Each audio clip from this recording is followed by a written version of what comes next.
Welcome to the podcast that is completely dedicated to reconnecting children, families, and the entire human species with the wonders of nature. So open your door, step on outside, and prepare for adventure. This is Nature Kids Radio. Oh, give me land, lots of land under starry skies above. Don't fence me in. Let me ride through the wide open country that I love. Don't fence me in. Let me be by myself in the evening breeze. Listen to the murmur of the cottonwood trees. Send me out forever, but I ask you please, don't fence me in. Hello and welcome to a very special episode of Nature Kids Radio. I know it's been a little while since we have been on the air, and I've heard from many of you saying, Kenny, when are we going to get more episodes of Nature Kids Radio? Well, I have been preoccupied with some other projects lately. I'm working on a new, exciting film with Latino Outdoors. Jose Gonzalez of Latino Outdoors and I have partnered to make a new film called Estamos Aquí. It'll be ready this fall. I'm also working on writing a book with Tanya Maloney, who I refer to as Australia's national treasure. Her and I have been working on a new book on the Nature Connection Pyramid. Very excited about that. But don't worry, I have a whole bunch of new episodes of Nature Kids Radio in store for you. Season 2 of Nature Kids Radio will be launching on March 1st. So if Season 2 is launching on March 1st, you may be wondering, then what is this? What are we listening to? Today I wanted to make this special episode to introduce you to Michael Barton and to tell you about an opportunity that we all have to make a difference in the life of a child. Now, if you don't know who Michael Barton is already, then I'm going to go ahead and guess that you're probably not very active in social media. Because pretty much everyone in the Kids in Nature movement knows Michael Barton. He is probably the most active sharer, poster, tweeter within the Kids in Nature movement that I know of. He's also a very active blogger and the creator of the very cool and popular Slow Kids at Nature Play signs. But that's not all we're going to be talking with Michael about today. The main reason why I want Michael on the podcast is because he is a fantastic example of a nature father. You know, my podcast is called Nature Kids Radio. I call my kids the Nature Kids, and my documentary film was called Nature Kids. Well, nature kids only come when there are good nature parents, and Michael is a fantastic example of what it means to be a nature parent. He's extremely dedicated to getting his family outside and often, and having deep, meaningful connections to nature. You should just see the beautiful pictures he's always sharing on Facebook of the fun he's having with his kids outside. It always reminds me that I need to step away from my computer and my work and get out there with my kids too. Michael and his family come from Portland, Oregon, and today I wanted him to share his story and his passion with you on Nature Kids Radio. Now let's go ahead and jump to my interview with Michael Barton.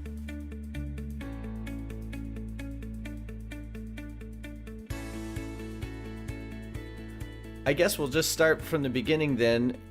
You are, by all accounts, a really good nature dad. I mean, we see the pictures on Facebook all the time, and I know that you go to great lengths to make sure your family is together outside in nature regularly. Why is that a high priority for you and your family? Well, to put it simply, it's fun.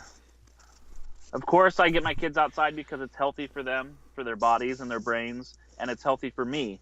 And it's great for the planet to have kids growing up learning about their environment, which will turn them into adults who make informed decisions and vote in favor of the environment. I could have prepared by getting a list of research articles that show the various cognitive, social, and physical benefits of putting nature in the lives of children, and that information is out there. But when you get outside with your kids, you'll just see the good that it does for them. My kids are 9, my son, and my daughter is 3, and I have yet to see them bored on a nature outing. Yeah. They are happy, alive, excited to be together. And when you get outside into nature, you never know what to expect. Every experience is different, even if you go to the same place all the time. There are seasonal changes. You might see different plants or animals. And what your kid's keen sense of eyesight will find will likely be something that adult eyes often miss. Their eyes are closer to the ground, you know. Right. So Yep. yeah, it's just simply fun. It's a great activity. You get exercise. It's healthy for the mind and the body.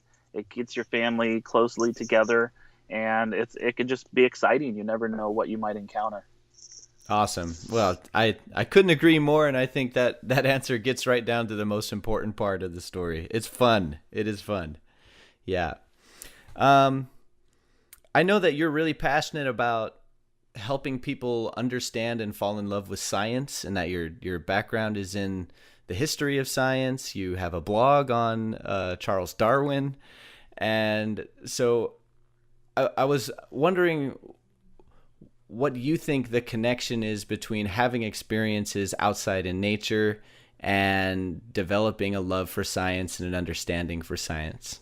Yeah. I come to the desire to connect my kids to nature from an evolutionary perspective. I'm a big fan of Charles Darwin and the theory of evolution through natural selection. I started out in college as a biology major, moving briefly to paleontology and then settling on the history of science, focusing on Darwin. I still remain a big fan of dinosaurs and the history of life on Earth. And the notion that all life on Earth, including us humans, share a common ancestor billions of years ago is a wonderful thought. A salamander we spy on a damp trail following rain is a distant cousin of ours. Same for the birds in the trees and sky and all the creepy crawlies in the soil and under decomposing logs. The coyotes exploring our neighborhood, rarely seen, are also our relatives, as are the Douglas fir trees in our local natural area. When you go out into nature with this sense of connectedness, it becomes all the more personal. That is one way science takes part in our exploring nature together as a family. You could say with our extended family. You could go even farther back in time and recognize that we're all made up of elements that were created in the engines of stars in the early growth of the universe. We are all star stuff, as Carl Sagan put it. So we are connected to nature cosmically and evolutionarily, but we are also connected ecologically. Our actions as organisms on this planet affect the environment and therefore the well-being of all other organisms. Awareness of humanity's ecological role is another way to make nature exploration more personal. When out tromping alongside a creek, hoping to see aquatic bugs or an aquatic mammal, we can talk about the importance of maintaining healthy watersheds and taking care of our environment and why groups work to keep them clean. In more ways than one, we are part of nature, and science for us enlightens us on those connections. You have this blog on discovering the natural areas around Portland where you live. Mm-hmm. And I think when a lot of people think about getting their kids outside into nature, they often think about faraway places and exotic destinations and finding a way to get their family on top of a mountain somewhere, when a lot of the most exciting discoveries in nature can be very close to you, can just be local. And so why is it important to you that people develop a love for local nature? Yeah, that's a great question. Like you said, for a lot of people, the notion of nature as some place to visit probably brings up far-off wilderness areas or national parks in other states. It's out there, not close to home. You must plan to go visit these places. You take time off work, book a campsite or a room in a lodge, plan daily itineraries. And some of this can be a burden to children enjoying the trip. But if you want to raise kids that will later grow up into adults who understand the environmental issues of the world, understand their daily choices and voting options, connecting to nature must start closer to home.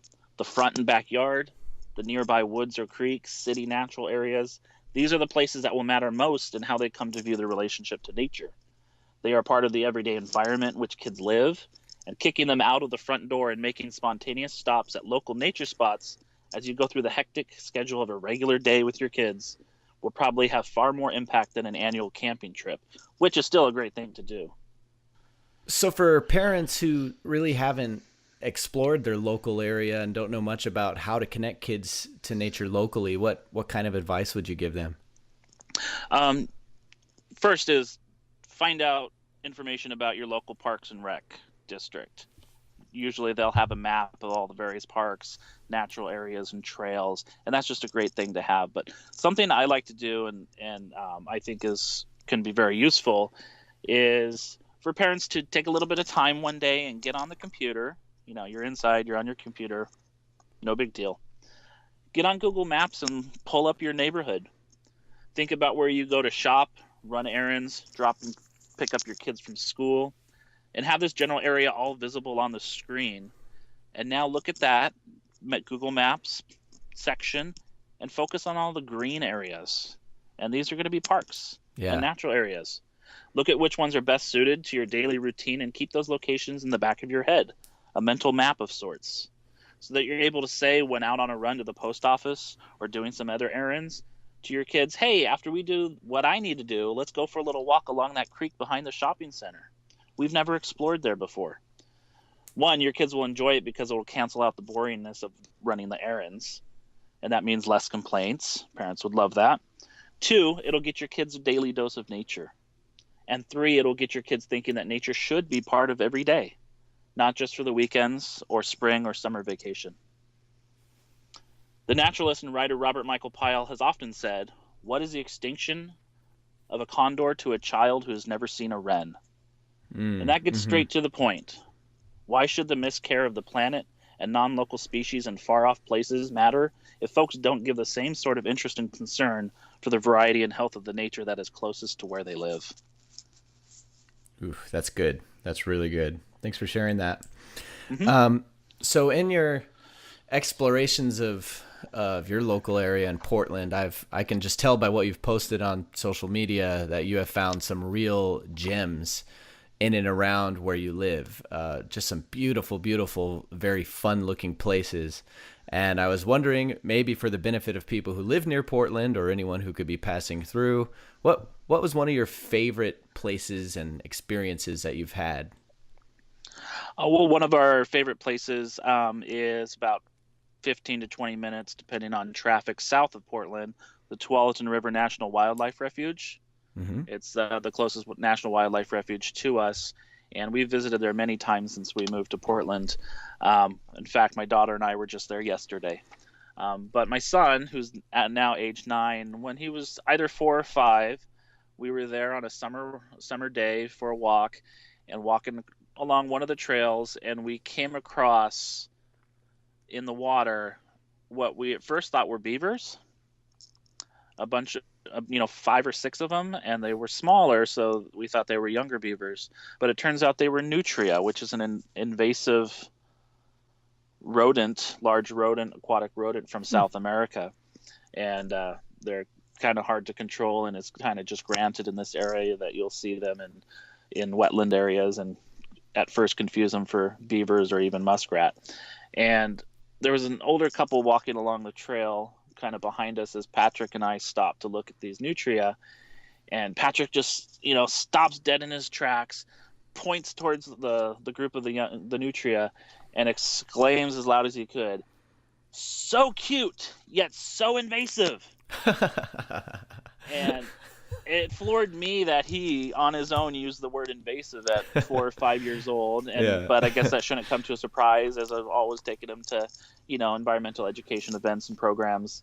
But the older couple walking by heard it and started laughing out loud and made a comment to the same effect about how does such a young kid know the word invasive. But yeah, it's a great moment, and it's one I always remember and come back to. That's awesome. And what's great in the Portland area is it's just not the natural areas or the designated parks and stuff that you could likely expect to see something cool in nature.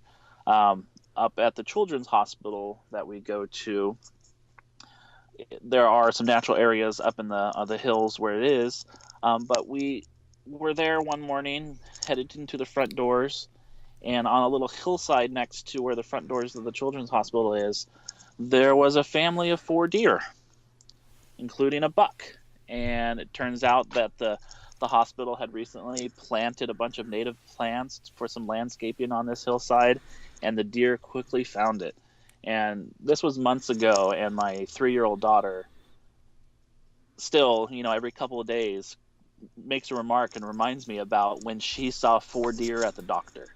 And, just those unexpected moments when you just don't know when you're going to see nature. We were out for an errand, a doctor's visit, and we had a cool little nature experience. And so, yeah, there's things like that, which which make me happy. That's cool. That's really cool. Well, anyone who knows you or follows any of your social media accounts has seen your slow for nature play signs. These are really cool. They look just like a, slow for a traffic hazard or school crossing kind of sign, except it has a little boy, looks like a little boy holding a lizard, I think. It's the image is actually based off of a skink, but I like to think that it could represent a lizard or even a salamander. Yeah. Depending on who's looking at it and what they want to see. Cool. So what made you want to come up with these, and what kind of response have people given you? A few years ago, I saw a basic slow children at play sign in a neighborhood near us. It probably had a kid on a bike or playing a sport on it. And in the Children in Nature movement, nature play is that play which incorporates natural materials, whether a built play space in a park or school or out in nature on or off the trail. And so when I saw that sign, in my mind, I inserted nature play into the sign. And it struck me that this might be a neat way to spread awareness about the importance of getting kids outside to play in nature. So a friend of mine helped me with the design for the sign, which, like we said, shows a young kid holding a lizard or salamander in their hand. And last year, my family and I started selling the signs. And so we've sold them to nature centers, wildlife refuges, nature-based preschools and daycares, environmental schools, botanic gardens, private residences, and all sorts of other places. And it's been almost a year since we started, and right now there's over 120 of these signs out there. And the response has been more than I expected. I honestly thought we'd sell a couple. Yeah, that's really cool. And so we've got a very active Facebook page for it. One couple months after we started, a woman in Atlanta who does outdoor programs for inner city kids, she ordered a sign just to use for her environmental education programs. But she happened to be at an event that Secretary of the Interior, Sally Jewell, was at. And so one day up on our Facebook page pops up a picture of her and a couple other people posing with Secretary Jewell with our sign in hand, the Secretary of the Interior, a woman in charge of the national parks for our country, was holding our sign. So that was a nice, neat little exposure. And I, on my own accord, sent a sign to First Lady Michelle Obama. She's very active in getting kids to be healthy and gardening and eating right, and I know that they have a vegetable garden on the White House grounds. So I sent her as a gift one of our signs. She replied and wrote a letter back to me and thanking me for the sign, but I don't know if it actually made it into the garden. She didn't say if they were actually going to put it up in there. But yeah, so those have been a fun little moments. But what I enjoy is seeing people share things onto our Facebook page when they get their sign and post it at their daycare or at their nature center, and it's been a good response, and I really enjoy it. That's cool. And where could people find out more about your Slow for Nature Play signs? They can go to the website natureplaysign.com /signs if you want to go straight to the page of the website where they can order a sign. And here in the States, we sell the signs for $29.95 each, and we have it set up through PayPal for ordering, and that includes the shipping. And then if somebody internationally wants to purchase a sign, I'll have them contact me, and then we'll figure out the shipping. And we've sold a few internationally. There's a couple in Canada, a couple in Australia, and even one in Spain. Very cool. That's awesome. Now, earlier you mentioned Afton seeing the deer at the Children's Hospital, and I happen to know that you spend quite a lot of time at that Children's Hospital, which is what I'd like to talk to you a little bit about next. Afton is someone who I always pay close attention to whenever you post anything with her in it on Facebook, partially because she was born right around the same time as my son. And so for me, it's been kind of fun watching your kid sort of grow up in tandem with my kid over here, and seeing what she's doing in nature and what my little boy's doing in nature at the same time has always been fun for me. But of course, you guys have a bit of a challenge with what Afton is going through right now, and I'd love to hear, wondering if you could share some of your story. My daughter Afton, she's 3.5.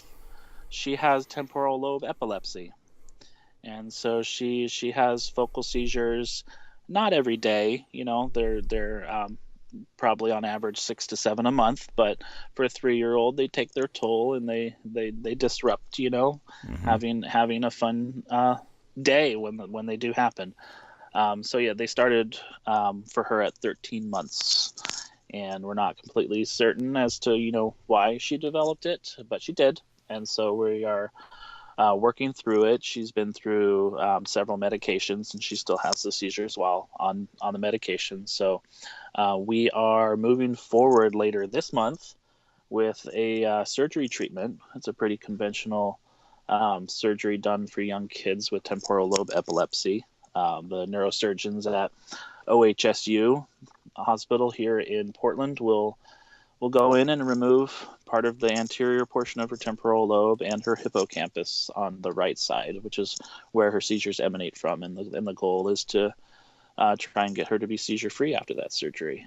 So we are getting prepared for that, and not quite certain what the recovery period will be like, but we will find out. Sure. And to help you guys prepare for the surgery and, of course, life after the surgery, you are running a GoFundMe campaign. Do you want to share a little bit about that? Yeah, we started a GoFundMe campaign for Afton because we knew this whole ordeal was going to be a financial hardship for us. So folks can donate to our campaign, and that money is going to help pay bills, because my wife has had to take time off work and lose, she's lost hours at her jobs because of appointments and being with Afton for various things. She's also going to be taking time off work for it. And so it'll also help out with medical expenses that our insurance doesn't cover. And so we started the campaign, and we've gotten a really nice response from it. And we've got some fun perks for people who donate at certain amounts.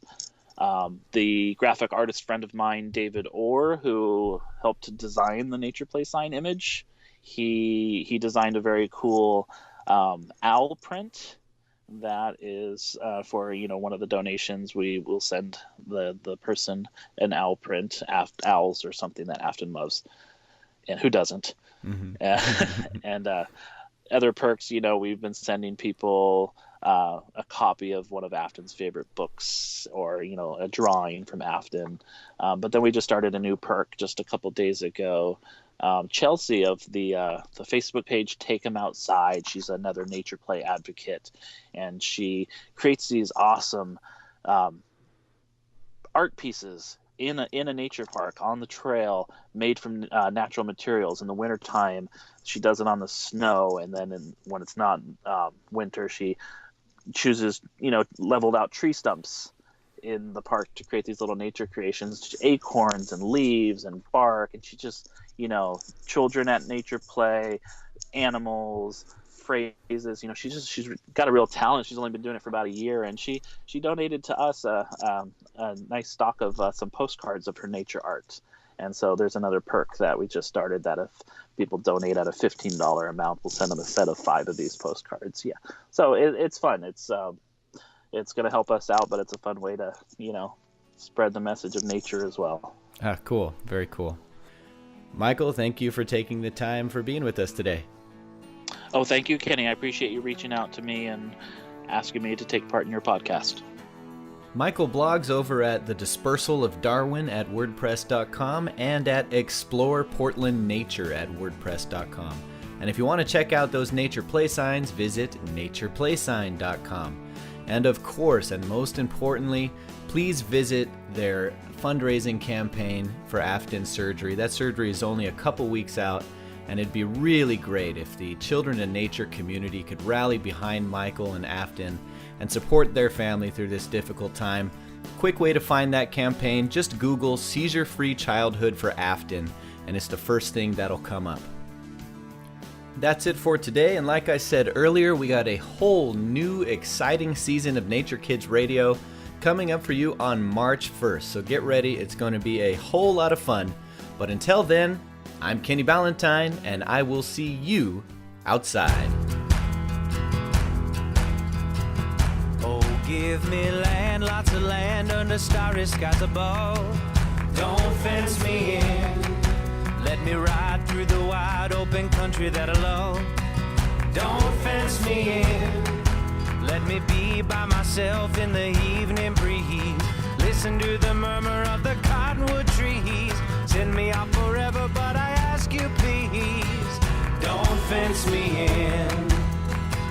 Just turn me loose, let me stride